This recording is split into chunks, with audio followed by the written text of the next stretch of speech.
அர்த்தமுள்ள முழுமையான பூரணமான எளிமையான பொது வாழ்வுக்கு சொந்தக்காரர் என்ற பெயரோடு மறைந்திருக்கிறார் தோழர் RNK என்று அழைக்கப்படக்கூடிய திரு நல்லக்கண் அவர்கள். 101 வயதாகிறது. ஒரு முழுமையான வாழ்வு. திரு சீமான் அவர்கள் செய்தியாளரை சந்திக்கிறார். அவருக்கு ரொம்ப நெருக்கமான, அவருக்கு மனதுக்கு பிடித்த தலைவர்களில் அவர் சிலாகித்து கூறுபவர் திரு நல்லக்கண் அவர்கள். திரு சீமான் பல முறை மருத்துவமனைக்கு கூட சமீபத்தில் சென்று போய் பார்த்திருந்தார். அவருக்கு எப்பொழுதெல்லாம் உடல்நிலை சரியில்லையோ முதல்ல செல்பவர்களில் திரு சீமான் ஒருவர். பத்திரிகையாளர்களிடம் அவருடைய உணர்வை பதிவு செய்கிறார்.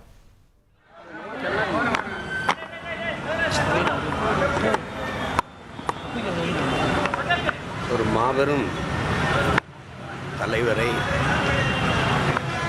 ஒரு மகத்தான மாமனிதரை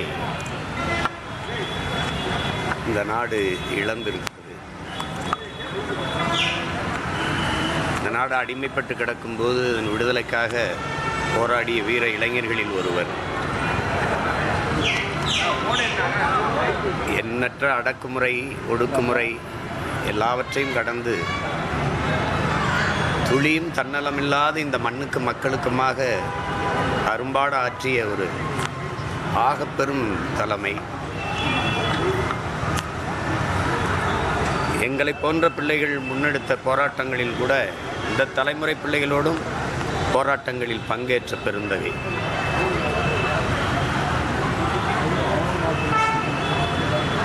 எவராலும் குறை சொல்ல முடியாத ஒரு மனித புனிதர். அவர் இந்த நம்மோடு இல்லை என்பதை நினைக்கும்போது மிகுந்த மன வலியாக இருக்கிறது. பல நினைவுகள், அவரோடு நாங்கள் நெருங்கி பழகிய காலங்கள், ஒரு 100 ஆண்டு கால வரலாறு.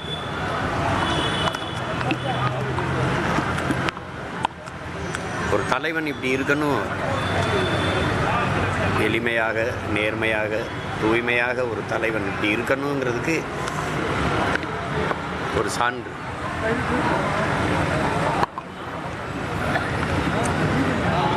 அவரை இன்றைக்கு இழந்திருக்கோன்னு நினைக்கும் போது ரொம்ப மன வேதனையாக இருக்கு. ஐயா நல்லக்கண் அவர்களை இழந்திருக்கிற குடும்பத்தார்